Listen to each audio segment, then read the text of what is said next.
Hi everyone, we're here today with the main man himself, former Northeastern basketball player, Buckets himself, Jimmy Marshall. It's great seeing you again. How are you?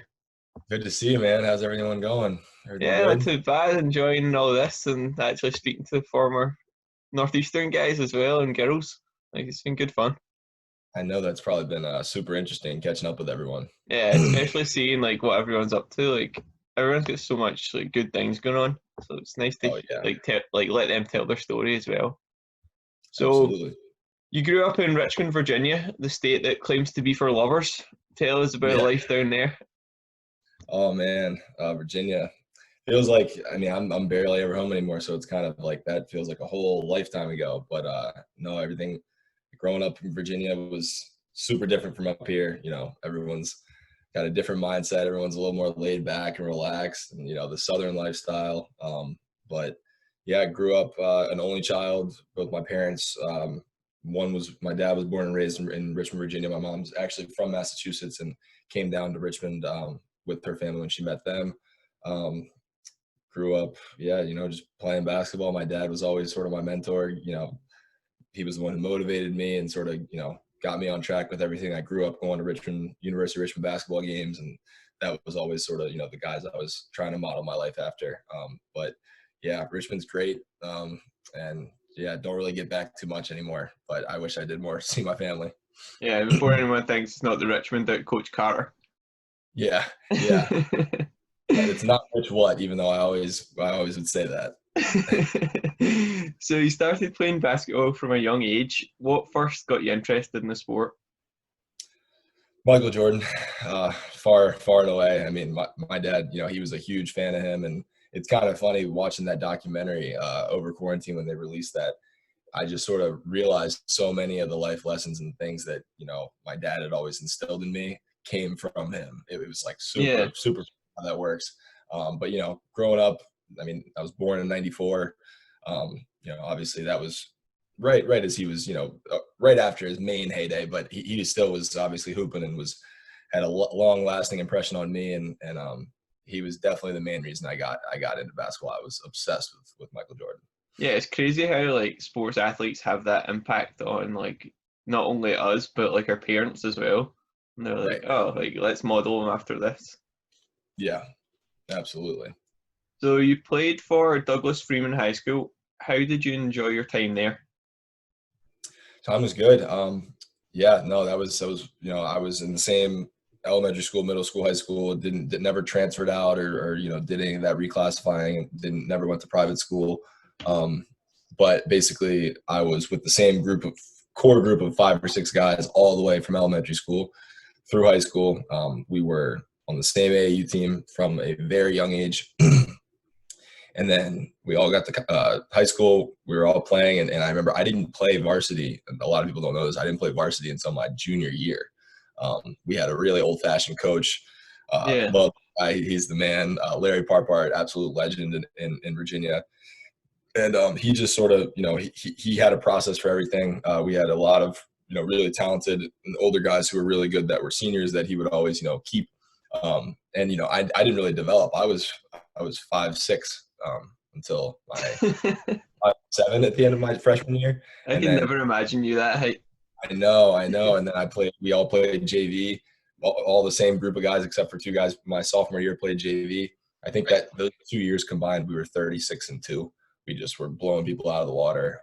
And then yeah, junior year came around, and I grew about 7 inches and had tons of injury problems with my back, my knees. It was like, yeah, one year I literally went from 5'11" to 6'6". And that was kind of my breakout season. That I came from JV, and then all of a sudden I was averaging 15 points a game as a junior and was playing a lot better, and had all the support system of all my friends and everyone. And Douglas Freeman is just unbelievable high school. Great teachers, great community, great leadership there, and obviously great student base. So do you think like being able to play with your friends since such a young age, do you think that helped develop the bond between you? Yeah, definitely. And it was tough because been living, breathing, eating with those guys every day since you were little, and I remember there was so many opportunities that started popping up, especially my junior year, to transfer out, go to a different private school, prep, reclass, kind of develop yourself, because that was my junior year was kind of the year that I realized, I may have opportunity to play in college and potentially earn a full scholarship. And that had always sort of been my goal. I didn't want to have my parents pay for college. Yeah. I owe them everything. So I wanted to be able to, do that for them. And, it's just having those guys around. I mean, I remember I passed up some opportunities that were pretty good opportunities to just stay. And we ended up having a great, my sophomore year, we won the district championship. I got pulled up for varsity for a couple of those games. And then we were in the district championship, I think my senior year, and we lost to John Marshall. They were really good. And then we ended up, we still moved on to the state semis and did pretty well there. But yeah. Yeah, how was that feeling, like reaching the district championship like multiple times? That was great. I mean, yeah, I was younger and I wasn't a part of that actual varsity team for the whole year, but we basically had the same success. I mean, we were almost undefeated my freshman year for the freshman team, and I remember getting pulled up. It was a crazy experience because I hadn't been introduced to that varsity level yet, and getting to see how intense and the speed of the game, and then getting to be around that was just unbelievable. And definitely helped carry over into my junior year and senior year seasons. So how do you think the experiences at high school and growing up help prepare you for life with college basketball? I mean, there's not really much that can prepare you for the college, Division I college athlete life. It's an absolute tornado once you get thrown into the fire. You're never used to that 24/7 full-time job. That's like, it's your passion, but it takes a toll on you. I mean, I know how it goes. It's every day from 6 a.m. to at least p.m. You pretty much have your day cut out for you, and there's not a lot of time for downtime. And it was good. I was prepared. My family, my dad, talked to a lot of people for me. He always was trying to get a bunch of the Richmond guys. I was always in contact with them, the guys that I was looking up to all the way from a young age, because I was going to all their games. And I remember David Gonzalez was a player that I was always trying to model my game after, and he was we used to talk a lot, and he mentored me. So it was kind of cool. It's a cool community. It's a smaller. I mean, Richmond. People think of Richmond, it's not like a big city or anything, but where I was in sort of the suburbs right by University of Richmond's campus is a really cool community. And the players and the student athletes were super involved in the community. So, they would come to our high school and middle school and come, play and visit with kids and everything. And that definitely was a big part of it, because they were always speaking about, what motivated them and what drove them every day to get up and do what they're doing, and how they got to that level. Yeah, so you ended up at Northeastern. What other schools were you looking at? Yeah, so I had, ending my junior year, I had 0 Division I scholarship offers. I barely had a letter because I didn't play much. I was hurt pretty much the whole season. And then I had a great senior year, and I actually did end up switching AAU teams after my senior year, and played in just a couple of tournaments and quickly picked up around 30, 35 D1 full ride offers. That's not bad, eh? A lot of them were small, low major, maybe far away places I wasn't terribly interested in. I remember, I think some of my last top 5 was Georgia Southern, Toledo, High Point, Appalachian State, and then I had colleges like Virginia Tech and Texas A&M, and UVA, a few other more mid to high majors, University of Richmond, who all wanted me to do a year of prep school. Yeah. And once I had that Northeastern offer, it kind of, the other schools were great. None of them were as good of an academic school as Northeastern, and that was always, kind of number one for me. I wanted to go to a contending school and a super competitive basketball school. So, obviously, because that was always a goal.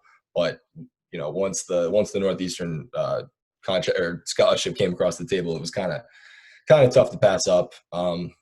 That was one of the only places I took a full ride to. I never saw myself coming to Boston. I've grown up a Yankees fan. Grew up in the South. Always thought I was going to be on like a rural, campus style, and absolutely fell in love with the city of Boston. My official visit was one day before the marathon bombing, and I was on boil with Coach Cohen. Like, he was showing, giving us a tour of the city. And the next day I left, and that happened. And it was like, it was crazy. Yeah, you're just like, I was there yesterday. Yeah. And I remember he called me. He was all, he was just trying to check in, make sure everything was, didn't sway any of my opinion. like that. But yeah. Yeah, I know what you mean, because like when it happened, like all of the news back home as well, and my grands were panicking. They're like, "Christian, you're going there in a few months." And I'm I'd like, never been to Boston. I had never been to Boston. That was my first time. And so it was just like, it was definitely kind of crazy when it happened. But I mean, it can happen anywhere. yeah, I know that's the thing. Like it's already happened, so they're prepared for like any future events. So that was kind of the good thing about it. Right. So obviously, you ended up deciding to go to Northeastern, and you mentioned there that education playing an important role in that. How, like, what were the other deciding factors? Well, I mean, right off the bat, I remember looking through and they were top 40 academic school in the country. So that was obviously a huge attractive factor for it. When I visited, I mean, meeting actually back in the day when I got there, Natalie was the academic advisor for our team. I don't know if you remember Natalie. Yeah, Steph was there too, and I remember just meeting them, and it just felt so comfortable. It felt like a family, you know what I mean? Like I saw how she and both of them interacted with the guys on the team, and it was like, it really was a comfortable environment where they push you and they test your boundaries, but then they're also there to help whenever you need anything. Because I mean, it grinds you down. It grinds you down with the practice and yeah. the workout and the study hall hours and all that stuff, treatment. It grinds you out, and it just seemed like an environment where I could succeed both on and off the court. So it was just great. So you played in all 4 years during your time at Northeastern. What was it like coming in your freshman year and playing? Freshman year, that was a whirlwind. It was an absolute whirlwind. It was the biggest change of my, lifestyle and everything. I mean, I was already obviously super, super, dedicated and focused and everything. But obviously, like I was saying, it was a a smack in the face when you get there, and it's like it's go time. I think our first tournament we played. Well, actually, our first game of the season was at the TD Garden, so that was already just sort of like a crazy Yeah, experience. We got BU, that was super fun. And then we upped and flew down to Puerto Rico and played in the ESPN Puerto Rico Invitational. First game's against Georgetown, and we win. you're And it like, was this is perfect start here. so cool. Yeah, I loved it. And I actually got to play some in that game. I was pretty limited as a freshman. I didn't quite grow into my body until more of like the end of my sophomore year. Hmm. I was that tall, skinny, not really that tall, but compared to the guy, I was that skinny guy that, I just wasn't fully developed quite yet. But, I had some great experiences, learned a whole heck of a lot from the guys on the team. I mean, my freshman year and sophomore year, we had some unbelievable seniors, great leadership, and obviously they've gone on and are doing great things right now. But yeah, freshman year was cool. We had a couple of big high major upsets that year. I mean, we technically did every year I was playing, but yeah, freshman year was great. We got to just a tournament. What did we do? I think we went to the semifinals, I think we won one game that year in the tournament. But freshman year was cool. So you obviously you mentioned there about the semi-finals, but you were part of a team that went on to win not only the regular season in 2014-15, but also the CAA championships. What was the atmosphere like in the changing room that year that just made you push on? Yeah, no, I've never been a part of any team or program like I was like that year. I mean, that team was incredible. I mean, any team you look at is going to have sort of internal issues. There's going to be guys, things that happen between guys, and so a lot of times they don't get snuffed out. You know what I mean? Some coaches just sort of let it go. But I remember that year we had, our coaching staff on, tremendous coaching staff. They always went direct to the point when something was happening. And I remember we had a few meetings that year and we snuffed out all the bad stuff that was going on. Everyone loved each other. Everyone was on the same page. That was the only team really where everyone on the team accepted their role. Yeah. One of the guys that was, that wasn't starting. I wasn't even in the top 7 or 8 guys. But I knew my role. I came to practice every day, was super positive, was trying to be, as supportive as possible. And, I got some of my run, but when you have a team, when everyone, there's guys sitting in the back that are salty or whatever it may be. And technically it's selfish because, they don't want the guys ahead of them to do well. When you have that program or any team, it's just not going to be successful because the guys up front can tell, they know, but if they feel the support and the love and the encouragement and, the confidence from the guys behind them, that was what was so cool about that year because everyone was just on the same wavelength, the same wire, and everyone had the same goal. And it was a lot of fun. We grinded that year, and obviously it paid off. Yeah, because like I always remembered as well, just watching yous, and like everyone just seemed as though they were zoned in. Like, Yeah. and even like so if someone did something wrong, no one got on their back. It was like, all right, let's go, next one.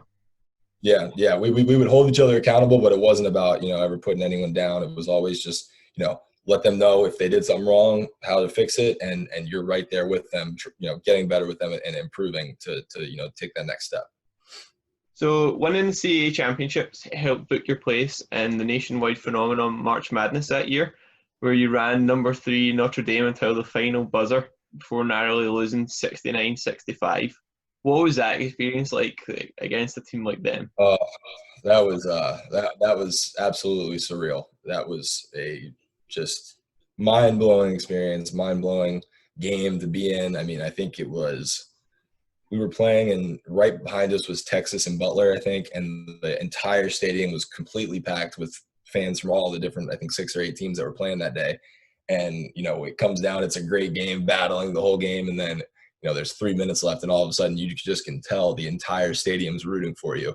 And I had Yeah, always, I'd grown up watching and seeing like the underdog is like, you know, gets that hype and everyone's all excited, and that was the first time actually feeling it. And I mean, talk about like chills and just feeling like you're a part of something that's just so special and so crazy. And yeah, we had a tough ending to the game. A couple calls that didn't go our way, a couple bounces that didn't roll our way. But it's funny. I actually am gotten close with Zach August and Pat Connaughton and a couple of the guys from that team. Pat Connaughton, excuse me, he's gonna fry me for butchering that. But those guys catch up on that, and I always am giving them a hard time about how we should have won that game. But yeah, no, that was crazy, crazy, crazy experience, and it was really awesome to see how the school. I mean, Northeastern's has a great athletic program, but a lot of times I think the student support can be overlooked, and you know what I mean. yeah. We have great the kids who come out are unbelievable and go crazy, but a lot of times the athletics get a little bit overlooked. I don't know how that is now. A couple years later, I've That's noticed still similar. Hit or yeah, miss. I remember like we were sitting on the bus going to the game, and all this stuff was popping off on Twitter and Instagram. It was like Curry Center was packed with kids. Matthews had all these people in their cab. It was like packed. And it was like, holy crap! Like this is actually happening. Like Yeah, everyone's like the whole. where are Once you we saw it, every other game? yeah, yeah, everyone was like, going crazy for it, and yeah, I mean, even like when we got back that day when we won the CAA championship, and everyone was there greeting the bus, and like that was just. I remember that year. So our sophomore year was like the crazy 96 inches of snow year. It was the Yeah. wild snow year, and I remember we got off the bus. It was horrible, snow everywhere. You could barely walk, and there was just hundreds of people standing there waiting, and that was super cool. I mean, getting to feel that fan love and that support was awesome, and I mean, definitely was a driving factor in us competing in that first game against Notre Dame. Yeah, and actually they decided to call us Northwestern a good few times as well instead of Northeastern. So at least they know Yeah, our name now. yeah, that sits in your mind and sort of drives you a little bit for sure. Yeah, you're like, all right, you know our real name now. We just ran Notre Dame close. Yep. So you played with some great players in your years at Northeastern. Who were the guys who impressed you the most? Who crushed it the most? Is that what you say? Yeah, who was the guys who stood out to you and were like, all right, like this guy's a baller here. Yeah, yeah. Well, hey, don't want to hurt any feelings. But no, you know, Scott Ellerton, right off the bat. I mean, he was him and Reggie Spencer when I came in. Asking can't ask for two better seniors right off the bat. Scott obviously Absolute was. beasts as well. Who? Absolute beasts as well, like on the boards. Like Yeah, those two guys. I mean, they were the grown like men of the team, and then they pushed us like crazy. They didn't take any crap from anyone. They were super motivated and driven to achieve the goals that we were all trying to achieve. And then you look at the freaking just absolute talent of Quincy Ford and the wow. David Walkers. I mean, those two guys are absolute unicorns. They were super driven. Quincy and it was always in the gym, and Davey really just had that sort of natural gift. I mean, he could walk into any gym and flip flops and just rolled out of bed and could go up and do a between the legs dunk and hit. He looked like it as well. Yeah, Oh man, Davey was crazy, and Quincy, he was a different animal. Talk about absolute focus and just being able to drown out all the noise around you. Yeah, I've never seen someone like walk into the arena and just look so chilled out like as Yeah, Quincy did. yeah, just focused. And then definitely got to touch on my my main guy, TJ Williams. Roommates since freshman year. We've been through everything together, and he probably I want to say pretty much out of everyone I played with, he probably took the most steps from freshman to senior year in Yeah, terms of improvement. And it's tough as a point guard to make the leaps and bounds that he took. But I mean, especially that junior to senior season that summer. yeah. He, He left a boy and came back a man that year. yeah, he was scary, and he was just in full attack mode all the time. No BS. It was just like it was business is business, and I mean that definitely rubbed off on a lot of people. All those guys, that type of thing definitely rubbed off on the rest of the players. And TJ had a great season. He went from freshman. He was doing great as a freshman. He started a lot of games, and all of a sudden, player of the year of the CAA, his senior year, he absolutely took off, and he grew up a lot between that junior and senior year, I think. Yeah. So like you played some great players, great characters in that team. Was there a joker? And what kind of things did they get up to? The Joker. I mean, yeah, there was Kwesi Ibaka is the first that comes to mind there in terms of jokers, and I definitely think I was one of the more lighthearted guys on the team as well. That was always bringing people together and keeping the mood kind of light when it needed to be light, and things like that. But Kwesi. I mean, you remember Kwesi? You could be Yeah. in Capitol Center and hear him whistling like a bird or singing or making jokes, being loud, and Kwesi was always that funny, just sort of light humor that everyone needed. And yeah, he was great. Yeah, I remember just walking like down the corridor and you'd hear this bird whistle. You're like, where the fuck is that coming from? Crazy, man. Yeah, you're funny. So living in Boston with all your friends must have been fun. What kind of stuff did you get up to with them? Like nights out in the city, parties, that kind of social side of basketball? You mean during college? Yeah. And sorry, say the question again. You broke up a So little like bit. living in Boston, it must have been fun, like with all your friends as well. Like what was the kind of social side of basketball? Yeah, I mean, we were always. I mean, our coaches were pretty strict on us. I know most coaches with college teams are strict, but they also know what goes on. They know that these kids are still kids, and they want to Mm-hmm. have fun. And, I was a kid coming from Richmond, the suburbs. First time in a big city, living there, and that was a huge adjustment for me. Going from obviously wasn't going to bars early on until I was 21, but it was Sure. yeah. But it was cool, and it was definitely an adjustment. I mean, I'm sure you would agree. I was sort of that guy that was always trying to bring everyone together. I was like a social butterfly. I was trying to bring the whether it was the hockey team and the baseball team together, because they didn't always Yeah. get along. Or men's soccer and men's baseball and all the women's teams, and that was cool, because it really was like one great big Greek family, like Greek life, almost like Yeah. fraternities and sort of each. And the athletes all hung out together. That, I mean, we were super close.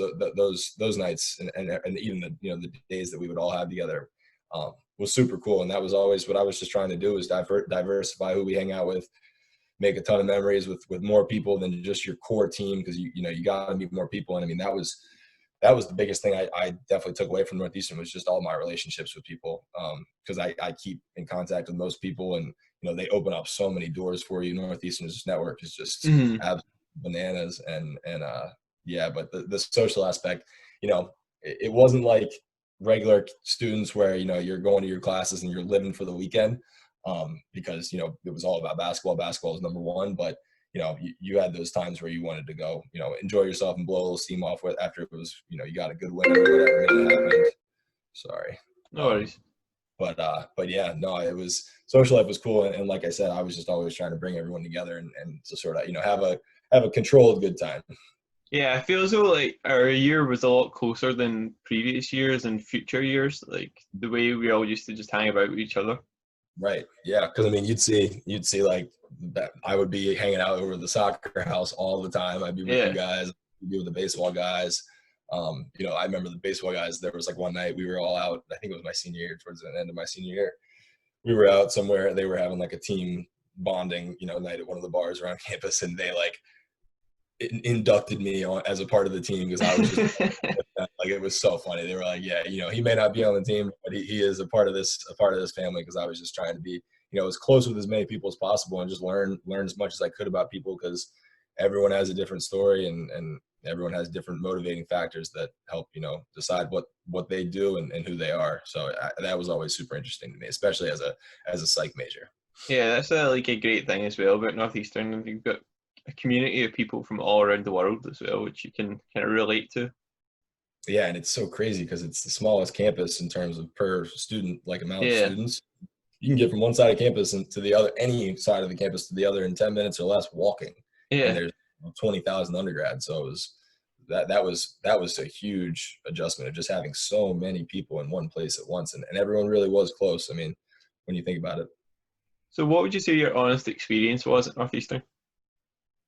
Honest experience was absolutely amazing. I mean, I remember there was times my freshman year when I got there, you know, may not have been playing as much as I wanted to, and there was times where it was, you know, had some conversations, considered potentially, you know, exploring other options to see if there was, you know, a different situation where I could play more. But you know, that those conversations happened, and it was never like too much pressure. But I already had so much concrete relationships and you know, value that I saw there in the academics. Like, I was enjoying my classes, I was enjoying, you know, the academic program, all my teammates, all my friends. I got so close with so many people so quick that it was like and that was kind of similar to my high school thing. I didn't want to leave. I'm a fairly, you know, pretty loyal dude, Yeah. and feel, you know, picking up and leaving something that you've already put so much work in is just so tough for me. But I mean, you know, I'm very, very, very fortunate that, you know, I made the decision to stay. You know, I'm in a pretty good situation right now in terms of like, I'm doing exactly what I want to do. I love what I'm doing for work. And, you know, that never would have happened if I'd left. I never would have met some of the people that got me into that situation. You know, I grew so much through that whole program. Our coaching staff over those 4 years were just tremendous. Those guys, I mean, they push you, they keep you focused, and they stay on top of you with things. And, you know, just a great all around experience. I absolutely love Northeastern, and will, you know, hold that close to my heart for years and years to come. So you touched on it there. You're now working as the chief marketing officer at the Guru Club. Tell us about Mhm. that. Yeah, Guru Club, man, it's been a wild, I guess almost 3 years now. Um, so it came about. When I moved out of college, when I graduated, as I'm sure you're well aware, I moved in with the Gronkowski brothers. It was not Rob's exact house; it was his oldest brother's condo in Seaport, because Rob obviously has his Foxborough spot. But I got close with them and ended up moving in with them and doing a internship with them, and learning all that stuff. And then I ended up meeting this other kid who was now one of my best friends, Sam Malone. He's from Massachusetts. He walked on the basketball team at Kentucky, and It's not bad, eh? yeah, he's 28. He was on the national championship team with Anthony Davis. He played with Devin Booker. He played, I mean, any one of those, like that 4 year span Yeah, from, what was it, 2015 to 2019, or excuse me, 2011 to yes. 2015. He was there for all that. And he, you know, was managing Nerlens Noel right out of college when he was with the 76ers. And he sort of discovered everything was going on with influencer marketing, and realized there was a ton of value there. So we created this product. It was based on influencers. Immediately we discovered that there was, you know, tons of widespread fraud, people buying fake followers, fake likes. And it was a huge issue, causing brands billions of dollars a year. And so we pivoted. And now what Guru Club is it is a website plugin that allows brands to empower their customers to tell their story for them at scale. So basically how it works: as a shopper, you go on, you buy something from a brand that's partnered with Guru Club, excuse me. When you receive the product in the mail and you've signed up for Guru Club, all you have to do is take a picture, video, boomerang, post it to your story on Instagram, and mention the brand, tag the brand. And 24 hours later, automated cash back will be refunded directly back to you if you do everything correctly. And it's just absolutely been taking off. We launched our latest iteration of the product right as the pandemic started, and we've quickly partnered with over 100 brands with little to no advertising. I mean, we're working with brands like Snow Teeth Whitening, Slam Magazine, Ice Shaker, TB12, GoPuff will be starting an integration with soon. So it's really taken off, and we have a new version we're also releasing in about a month. That's kind of going to be where we raise our Series A and we sort of start getting some PR going, get Rob posting and his girlfriend and some people like that. But it's a really cool concept because what it does is it allows the everyday person, maybe not someone that's a self-described influencer, but the everyday real person like you and me who has a modest following, who knows all their followers personally. And it allows them to get compensated for being a part of a brand's mission and posting on Instagram, doing a micro endorsement deal.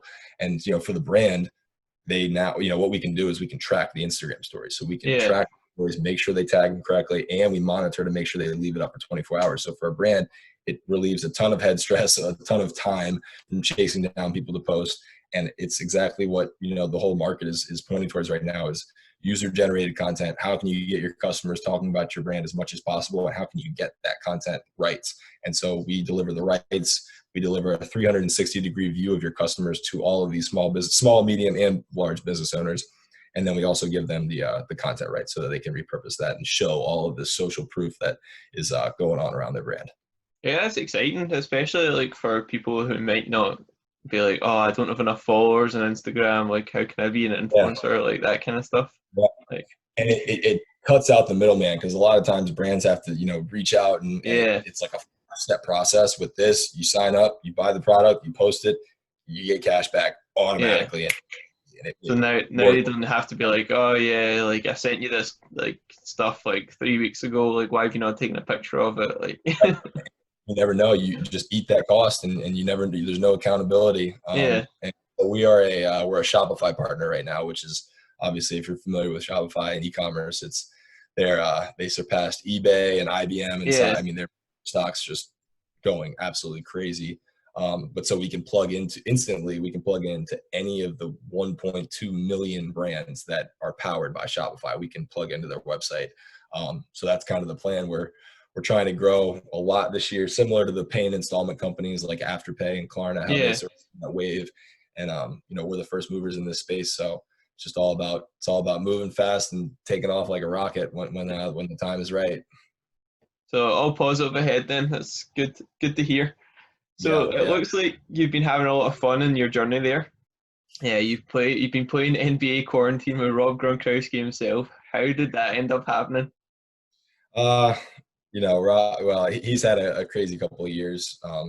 After they won, and then he took a season off. His whole thing was, I don't think he was ever really maybe planning on coming back or not, but his whole thing was just feeling as good as he could and training like any type of athlete. He wanted to be athletic like every athlete. And I remember specifically basketball, he's always been very amazed at basketball players and the way they train and the way their bodies move, because if you look at it, the way a basketball player trains, it's very different than football players. Football players just crush their muscles, they're lifting weights, and Rob has been one of the pioneers of the TB12 method with using just bands and not touching weights and not damaging your muscles. And so he really he was talking to me, and Sam was just like, let's do some basketball training, we'll get some people out to film it, and I just want to work on some things. And so we basically were just doing crazy ball handling drills, crazy defensive slide drills, and then the main thing that we would do is we would throw lobs to them. So the focus there was, if you sprint towards the basket and we throw a lob, if you can jump up and catch a basketball and dunk it, you're gonna be like, with one hand or two hands or whatever it may be, you'll catch a football over anyone. So that we did a lot of that, and he would just go. I mean, like, talk about an animal. Like we've trained hard. There's no one that works like that guy. That work his tail off, and I don't know. People are talking a lot right now, saying he looks really light in training camp. He looks really athletic. He's jumping. He's chiseled. He's feeling good, and I mean. So you and Sam taking credit if he goes far this year. A little percent of the credit there. Yeah, because I couldn't believe it when I saw the videos. I was like, wow, Like Gronk is high. Yeah, dude, he can jump, man. He can jump. He can play back. I mean, I don't know if anyone's ever really followed it, but he can shoot. He can actually. He's played in some celebrity games, and he can hold his own. He's just a tremendous athlete, all around. So is he as funny in person as everyone sees like that side of him? Yeah. He really he's the most authentic and just like real. Like he's still like a little kid. I mean, he puts his business hat on when he needs to and takes care of business, but he's just that super happy go lucky, joking around, goofball, and he's so down to earth. I mean, everyone that I introduce him to or whatever happens, whoever he meets, they all say the same thing. He's just like a big teddy bear. He's so down to earth. He's so real and comfortable to be around. And yeah, he's also a very funny guy and likes to have fun. Yeah, that's kind of the perfect combination for you as well, because you're like chilled out, but you know when to flip that switch and be like, all right, Yeah, like we have to get. it was kind of that was why we kind of meshed. I mean, I remember I would meet his older brother out, and it was just tall athlete, likes to have fun and be out, but also like loves to work out, loves fitness, loves wellness, and just always getting better and being successful and business side, everything. So that's been great today. Thanks for taking the time. It's been great hearing your journey so far, and obviously the exciting things that you're up to at Guru Club and what they've got on the horizon. But before we go, what's some advice you could offer there to maybe future and current student athletes that are still competing or thinking about committing to a college? Yeah, advice. Thinking about coming to college. Let's see. Man, I mean, for me, thinking about that time period of my life, it was a whirlwind. It was so fast when things started going, and there was all the interest from colleges. You just sort of have to stop and sit back and look at everything from a different perspective. Whether you're visual and you have to write stuff down or draw things and whatever it may be, just sitting back because I mean, me, I'm fast wired. I'm always going quick, rushing through things, going fast, and Mm, that's one thing for me. I wouldn't always stop and kind of like look at the situation, what was going on. And now looking back on it, I wish I had, but didn't really have any effect. I would say just always being prepared for something to be harder than you expect. Like always expect like the worst thing. Not the worst, like in terms of like it being very hard or difficult or you getting tired from doing something. Always expect that so you're ready for whatever beneath that or below that expectation is, because then you'll mentally, if you're there and you're good and you're prepared for it and you were ready for 150%, if you only end up having to do 100% or whatever happens, you'll be there. And I know that was kind of a weird way of explaining it, but yeah, really just preparation is everything. Being prepared and being able to sit back and look at a situation and analyze it before you just jump right in like yeah. I've done times is can be important. But yeah. Yeah, that's some great advice. Like, it's important for people just to kind of take that step back, especially when you're in the life of a college athlete as well. It's 100 miles an hour, and you don't realize what's going on around you until it's over. hmm Yeah, and it's fast. College goes in a blink of an eye. It feels like it feels slow and it's happening, but then I mean, all of a sudden you're graduating and 4 years of the best 4 years of your life just occurred, and you have 100 new friends and you've learned so much. You have tons of knowledge and experience and wisdom. I mean, I learned so many things about life from Northeastern and just from being able to play basketball at the Division I level.